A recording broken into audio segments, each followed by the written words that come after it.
Here with light heavyweight champion of the world, Tavoris Cloud, making his presence felt. Barclays Center, Brooklyn.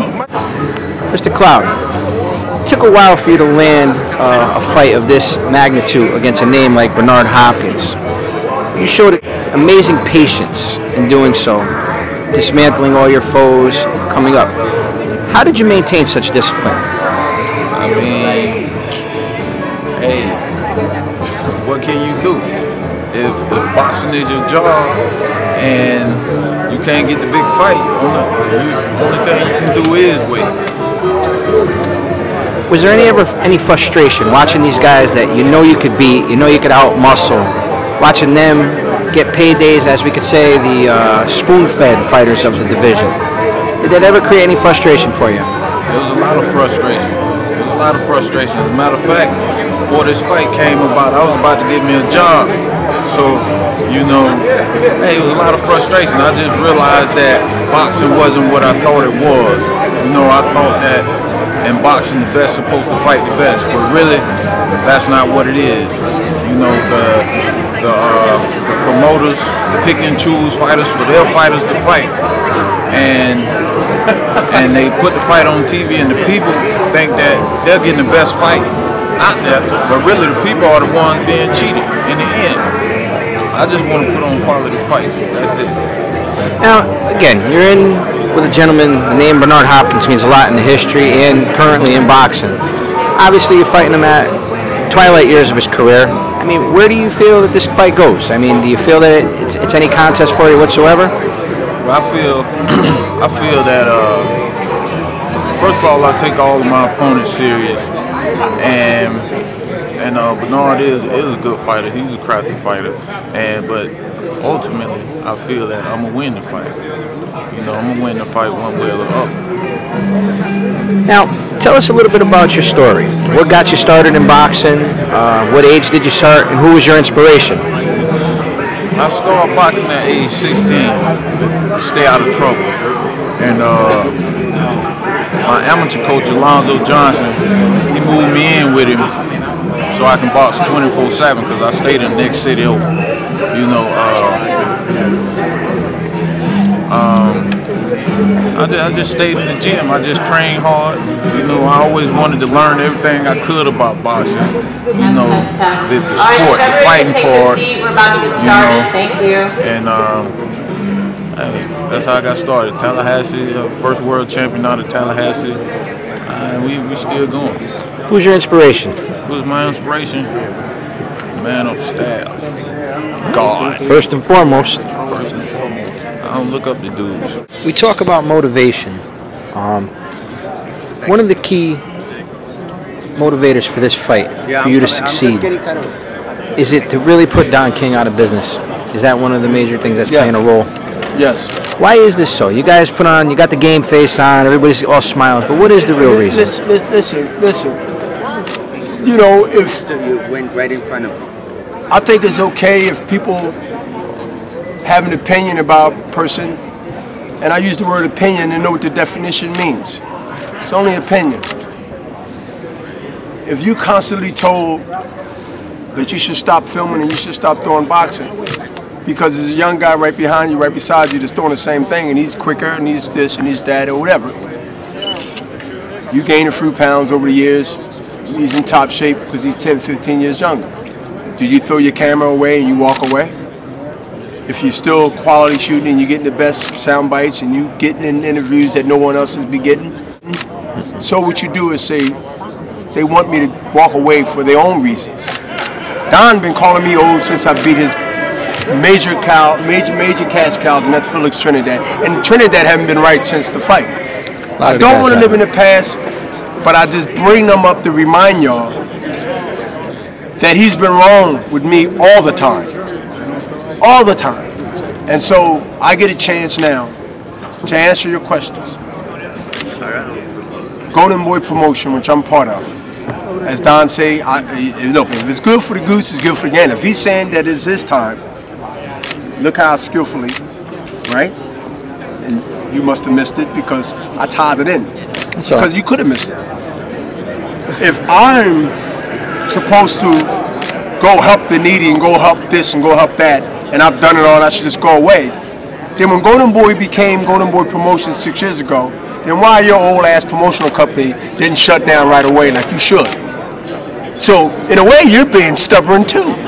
In a way, but see, I ain't want to put him on blast like that, but y'all already knew because I gave a little taste. You listen. And he sat there, he couldn't say anything because he understood that I looked and took what he said and used what he said, which was 90% right, and said, well, you the same culprit and you got the same virus I do. Because if I should have left because I've done it all and I've been great and I've done this and I've done that, then you've been promoting for 50 years. When Golden Boy became a promotional powerhouse, you should have packed your damn bags and left. And now you got to embarrass yourself and fire 14 of your people, and you got 3 people in the office, and you got no work to be done, and you got 1 horse, no stable, and I'm going to retire you. So that's why I say to him, it's been a long run, and I acknowledge his success, wrong or right, and said that when he goes, you goes. So I have accomplishments to make.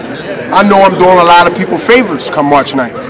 I know I'm doing some network favor without mentioning them names. I know I'm doing some people some favors without mentioning no names. But I know once his last horse, that's going to be ridden by, not driving, that's a car, was going to be ride by the best jockey, one of the greatest jockeys in the horse racing business, and that's Bernard Hopkins. He got the horse. I don't, and never did, look at time as an enemy. Because when you're ahead of the game and you took care of yourself and I invested in my health and my life, time will only be my enemy if I didn't do these things. If I didn't do these things to be up here, I haven't stuttered one time. You're not talking to a fighter when you talk to me. And I'm not pitting no one down to make me look big or small, but y'all have talked to many fighters. And you tell me, do it seems like I had 70 fights in 28 years of boxing? I'm different. 2 Chainz said I'm different.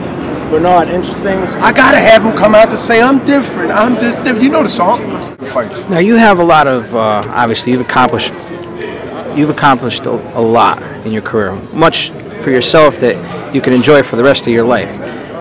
Going after more at this point, I know you said you like the competition level, but do you do it also to show that there is life beyond what people could say there's the time cap that you're supposed to quit for the future fighters coming up, to give them confidence, to give them inspiration, to show them? Do you do that for your fighters at Golden Boy? I do. In the physical side of boxing, I don't think anybody's prepared or even plan on fighting as long as I've fought in the Golden Boy stable, to be honest with you. I didn't actually plan it. I just seen that I had something left in the bank, respectfully, something left in the bank that I can go ahead and withdraw from, and that's all I'm doing. The delays, the setbacks, the loss of opportunities because of the politics of it. I played the 3rd child in the house with Roy Jones Jr., James Toney, and Bernard Hopkins. For many years, I was overshadowed by the big coverage of media. For years, I was overshadowed by the premier fighter at that particular time. And again, this ain't taking nothing from Jones and nothing from James Toney, but I get a chance now to stand alone in my own legacy, even though I'm coming from an old legacy or old era. But I think outside the ring, I think I give the fighters a more educational thing by letting them know what Don said that you should do, and I disagree but agreed on one thing with him, is that, you know, you can do these things. I have done these things, and if you're smart enough and you're disciplined enough, why can't you do both? Why can't you be educated and also be an athlete? Why can't you know the business and know the economics and just know the business and still be good at what you do? And that's what I went out to do. I'm not saying it's easy. I'm not saying I question it. I'm not saying some days I wonder if the decision was that I made to say, no, I don't want that $2 million that Warrior's putting on the table, because I know it's $8 million that he was paid. So I know $2 million is a lot of money for where I come from, but I just don't see it as a fair deal. And I waited and I said no to it. And then less than 6 months later, I get an offer to fight Oscar De La Hoya for $10 million. And become a star and been on Jay Leno's couch that Monday. So what I'm saying is that patience and not being lured in by the mighty dollar and the green that can really be more hurtful to you than helpful to you.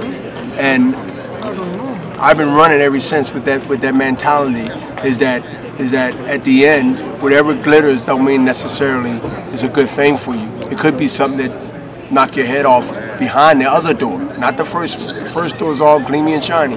Is that the set of principles that you guys are trying to run Golden Boy off of as well? Not trying. That's a set of principles that you are. We're doing. Listen, it's a glass of water, and both of those glasses have liquid in it, and one glass is clear water, which would be seen to be pure, and the other glass is darker, which can consider to be diluted with something. And it's not the same water as the clear water, obviously, because one look black and one look dirty and one look clear.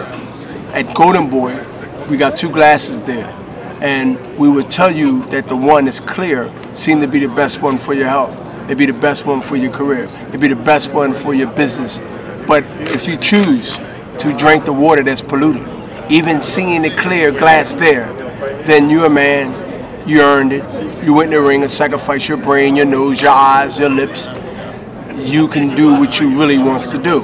But I'm gonna put that analysis out, I'm gonna put that vision to you in your eyes, that those glasses are there at Golden Boy. And those glasses there with me and his Oscar and Richard, Kelly, anybody that works with Golden Boy.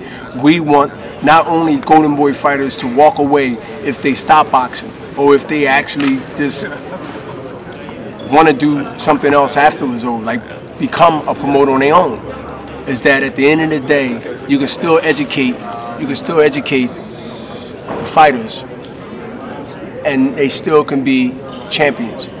When it's told that you only can do one, it's like you can't walk and chew gum at the same time. To me, that's disrespectful.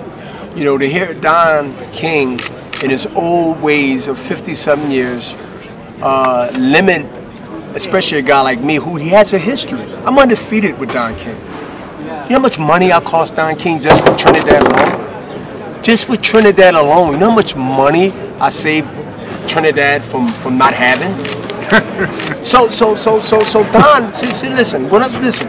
See, Don said we from the same alumni. Oh man. He's right and he's wrong. He's right about game recognized game and street recognized street. But he haven't seen the streets and been in the streets. Only time Don goes in the hood is in November when he hand out turkeys when they only got stoves. I train in the hood, the Danny Garcia's gym on Fairmount Avenue. They call it Little San Juan.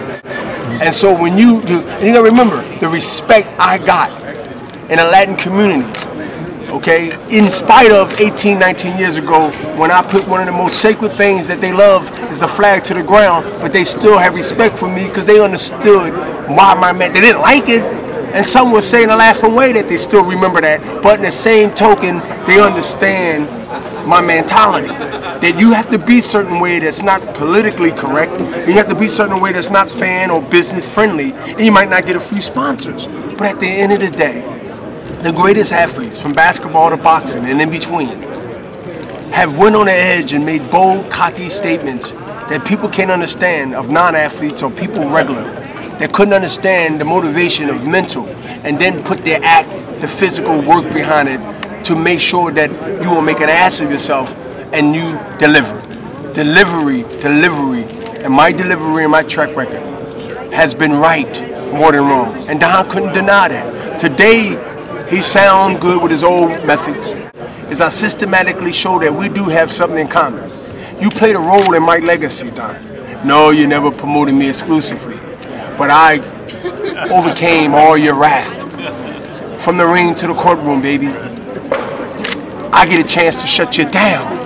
See, y'all came here thinking I was just going to talk about Cloud. Yeah, it's about Cloud physically. That's going to happen. But don't you understand, I get a chance to do something that nobody ever was successful to do. They never shut him down.